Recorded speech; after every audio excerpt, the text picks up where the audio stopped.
Hi everyone, welcome back to Ask Jerry, the Chartered Vendor Show. My name is Shamisa Chikarate, I'm your host today, and with me is Jerry Nyazungu.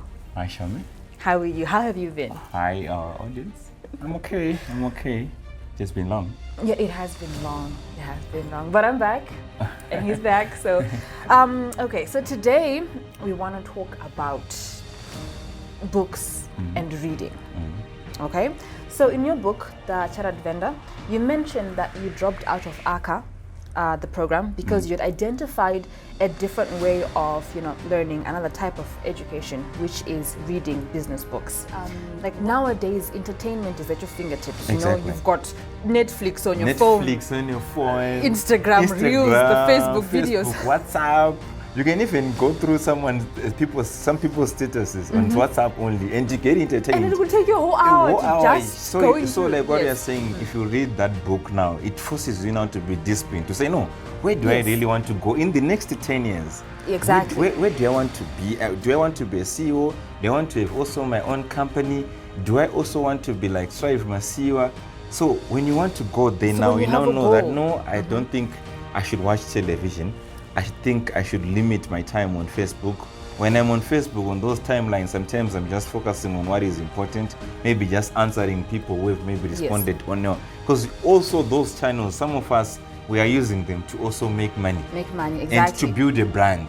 Like you said, you need to use social media, not to be used by social media, yes. So it's very important to, because what you're doing now is what's going to determine where you're going to be 5, 6, 7 years from now. Exactly. So if you're going to wake up and spend 3 hours just scrolling through social media, going through the internet, and not actually getting any information that is actionable and can help you to make money, please find a book that can motivate you to change your life. That's true.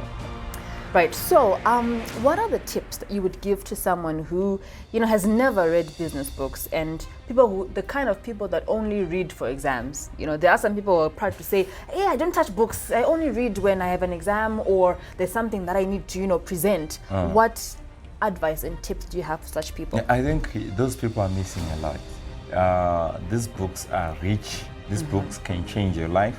I think I'm a testimony of the person who has changed his mindset. Yes, I knew where I wanted to go, but sometimes you don't know the direction. Exactly, and it just helps, Exactly. You get now insight. I now know that sometimes for me to go where I want to go, I need maybe to suffer. Okay. There's 5-10 years of suffering. You can't build a business in a single day. But before, when things used to go, maybe they are not on my side, I used to say, you are now panicking. But now I now trust the process. Trust the process. I like that statement. Yes. Trust the process. I now trust the process. I now know that no, you need to go through some pain. Sometimes you need to forgo early gratification. You need to know that no, sometimes I need to maintain where I'm living or like a car which I'm driving. I'm more in a bad direction after all. Exactly. I also know that no, maybe even getting a debt is not a bad idea after all. I think I met one of this is one of my friends. Okay. He actually did a bar. All right. But I was telling him that no, why couldn't you just get a loan from the bank in order for you to build your business? But unfortunately, he had to build his business using his funds. Okay. So which is now biting the working capital of his company. But he could have just borrow. And I read that, I think, in a book. A lot of people are scared of debt. Exactly. They don't understand that debt is only bad if you're using debt for consumption. Exactly. If it's debt to build a business, if it's debt that is going to bring you money, debt is good. And I think people should read a book which was written by Donald Trump and Robert Kiyosaki. He's saying he's never used his money to build his businesses. The Trump Tower, all those golf clubs. Yes. He was borrowing from, taking money from investors. The banks were the ones who were guaranteeing that. Okay. But here maybe the dynamics have changed. We're in because, Africa. We are in a situation where it's difficult to get debt. In Zimbabwe, it's also difficult to get debt. So also someone who is getting into entrepreneur, someone maybe who is in entrepreneurship for a year or 2 years, what I will encourage them is to say, they need to have assets first. You see? When you have maybe a house or a residential stand which has got a title deeds, you now have power to what? To borrow. Okay. Because banks are going to consider your security. They're also Yes, going they to need consider collateral. cash They're not flows, just going to give you money without some sort of collateral. Yeah, so what I would just want to encourage people is they must read and they must find that book which can just unlock to say, no, I need to find this author, I need to find this author. Not each and every author is going to entertain them, because maybe the way they are going to write, you've got your Robert Greene, who I think their books are, when it's an audio book, it's more than 20 hours long. Yes. When their pages are talking of more than 600 pages long. So I think the tips which I want to give them is find 50. Find the voice that books. speaks to Exactly. you. Like, look for a book that the voice speaks to you and it makes you want to read more, makes you want to apply. Because for some people might like the way, Paulo Coelho writes The Alchemist, for example. It's more of a parable which leads you towards, dealing with your fear, time management, goals and visions and all of that. And then other people want, hard facts that, like the Brian Tracy. I want hard facts. The Brian Tracy type of books. But the end goal is the same. So find the voice that actually just, speaks to you when it comes to books. So as we were saying, you need to find a book with a voice that speaks to you, one that is going to make you want to read more and actually apply what you read. We're going to take a short break and we'll be right back. After spending 5 years in the streets as a vendor, I realized that each man is in charge of whether they make it or break it in business. I've put together pragmatic business nuggets for entrepreneurs that have sustained me in the most uncertain economic times. Join me on this journey to impart this business wisdom to the movers and shakers. Together, let's build a strong network of entrepreneurs who break limits.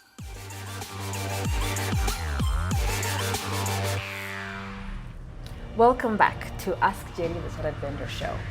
We were discussing about books, and just instilling a reading culture in people and entrepreneurs. Yeah. Right? So I want to find out, do you have to read many books, or you're supposed to read one book many times? Like, how do you get to apply the stuff you read in the business books? Okay, thank you so much. That's an interesting question. So, yes, you need to read also many books in order for you to discover that book which you're going to say, this is going to be more like the one that I read all the time. Exactly. So, yes, some people, they read 60 books, but at the end of the day, they don't apply everything in the book. So it's just like maybe on WhatsApp or on Facebook, you're going to read a lot of stories, but you don't even care. But when you're reading a book now, you better start applying. When you apply those things in your life, sometimes you start to see your life is changing. Maybe you're going to apply that in your relationship. Maybe you're going to see that relationship is going to change. If you're maybe at your workplace, if you're going to apply that maybe with your boss or even your subordinates, things will start to change for you. So what I think is, yes, you need to have a wide, read as many books as you can, but sometimes it's not about the volume, it's not about the quantity, it's about the quality. One book can transform you. Yes. Yeah. So read a lot of books to find those few books, 2-3 books that you're going to continuously read over time, because what's in them is what you need for your life, your career, and everything that you're working on. Trust me, if you find that book maybe which you're going to say, I'm going to implement what is in this book from maybe the first page to the 200 pages, your life will change. You can be even a millionaire, because those books, they've got millions of dollars in them. But the problem is, we don't implement. So the books are the gold mine. They're the gold mine. You are the miner. Exactly. You need to just... You need to exhaust. Just like someone is in mining, like what we are saying, you need to make sure that you've got all the gold which is in that book. But we are not doing that now. When we hear that, you're supposed maybe to sleep early. Like people, I think I've read a book by Brian Tracy. The one who he encourages people to sleep early and also wake up early. Start your day early. If you start to do that, you start to notice a lot of change. You are more active during the day. You are more effective. You think better. But if you don't exercise it, you're reading a book which is saying sleep early. But you're sleeping at midnight. But what if you are one of those people who claim that, you know what, I work better in the evenings, I work better at night, I'd rather push, late hours and then also wake up later and just, have that be my cycle? That's still good. That's still good, because there are also authors like Grant Cardone who always also say, you should stay a bit late in the office and wake up early also. So it varies now. But the issue now is to say, if I've got like Brian Tracy, I have to practice what he's saying. When I don't see it working for me, I would rather take Grant Cardone's advice. Okay. You see, so find what works for you. Find what works for you, but there's no harm in experimenting what they're actually saying. To say, why can't I sleep maybe at 9 p.m. then wake up at around 3 a.m. or 4 a.m. and see how it goes. All right. You see, because yes, I'm trying to change myself by reading these books. Okay. So end of the day, if I don't change, it doesn't make any sense. When I say I'm comfortable with doing so things. you're applying what's in the books. Yeah, and exactly. if you see that, you know what, I've been applying let's take for example my book, The 5 a.m. Club. I've been applying that. I've been waking up at 5. Working? I've been doing the 20 minutes, move, reflect, grow stuff, and for me it's working. But and if it's not working for me, then I need to change. You need to change. You need to constantly maybe reading and finding out what works for you until you say, no, I think this is my guy. It for me. Like I've already said in author, mine is Grant Cardone is my guy. Yes. And I'm beginning to also like Dan Kennedy so much. And he's written a lot of books because he's a professional author. Okay. He has written several books, I think more than 50. So I'm being entertained by him because he's someone who's blunt, someone who is, I think he's in the 1%, the way he thinks. Okay. Yeah. And you want to be in that 1%? I want to be in the 1% because most of the times when you're in the 99%, you're wrong. So when you're in the majority, when you're in the 99%, you're most likely wrong. Even with voting, you know that they've created systems whereby they limit people to vote. Do you know that? Really? Imagine if everyone was going to vote, Madam Boss was going to be president. If everyone was going to vote, they find out ways of limiting people to elect our presidents. In America, Kim Kardashian was going to be the president. If everyone was going to be allowed to vote, imagine. So they find ways. The 1% determines what is going to happen with the 99%. With the 99%. So you don't want to be the 99%. I don't want. You should always strive to be the 1%. I'm worried when I see when many people like when I'm now in. I'm in the 99%. Agreeing with the 99%, I'm always worried. You're trying to figure out where am I going wrong? Where am I going wrong? I know, that's good. All right. So, which books, given that you're a reader, which books would you recommend to aspiring entrepreneurs or to people who, also want to wake up one day and be where you are? Okay, I think obviously your book is number 1. The Chartered Vendor. Yes. Number 1, then Entrepreneurship Roller Coaster by Darren Hardy. Yes. And I also recommend Time Management by Brian Tracy. I also recommend Art of Selling by Zig Ziglar. That one is one of the best sales books I've ever read. Okay. And Zig Ziglar is actually the grandfather of sales. And I also recommend 10X Rule if you want to be inspired.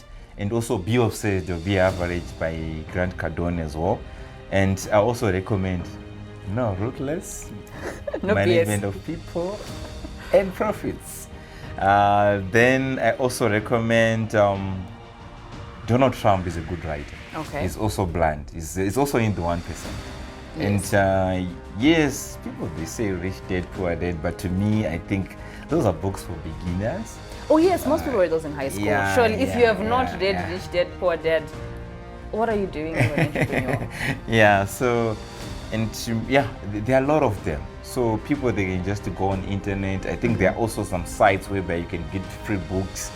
Start reading. Reading is going to be very important. If you want to be wise, yes, please read. If you want to change your life, change even your health, even the way you maybe to exercise, because every reader emphasizes on the issue of exercising. Yes. At least 30 minutes a day, at least 200 minutes a week, you must exercise. I think almost be it Zig Ziglar, be it Brian Tracy, be it Grant Cardone, be it Darren Hardy, be it Donald Trump, be it Barack Obama or Michelle Obama, they are just preaching the same message, is exercise. Because the body is the one which carries the mind.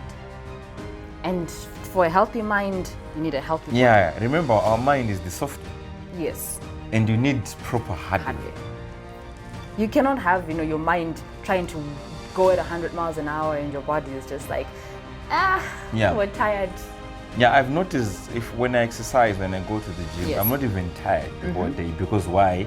It's kind of, I'm not doing easy tasks, because like even all those classes I'm attending, 4 or Yes. 5 hours, you're speaking to people, you need to be fit. Yes. Otherwise I'll faint in front of people. And And it could be a headline. yeah. The general vendor face. Yeah, so we really need to start reading. Just find out those books. They will change your life, trust me. They will change even those people who are in marriages. And those people, even reading the Bible is also encouraged. That's part of reading. That's the culture of reading. It's not in us. Yes. Yeah. So when you read, you need to read books. You know, you need to read a variety of books. You need to read books that are going to help you with your health. You need to read books that are going to help you with, you know, managing your mindset. Then you need to read books that are going to offer you practical advice for what you're doing, be it sales, be it management, leadership, whatever you're in. You need to read books in each and every category that is just going to create a holistic, better version of you. Yeah, but personally I'm addicted to business books. He's only interested in business books, but you should just, you know, have wide range of books that Yeah, you but they read. mention also all those things like Zig Ziglar. I think in his book, he was also mentioning about you need to pray every morning, you need to exercise, you need to have a healthy diet, you need to be with family. Yes, you need a routine. So most of basically, them, they are killing this one bird. They're killing 2 birds with one with stone. one stone. All right. Thank you very much, JD, for the insight on being a reader and how reading books is just very important for Thank people. you so much, And Shami. It's good to have you here. it's good to be here. Thank you, everyone who was with us today. Please subscribe, like, comment, and just share this video. See you again next time. Next time.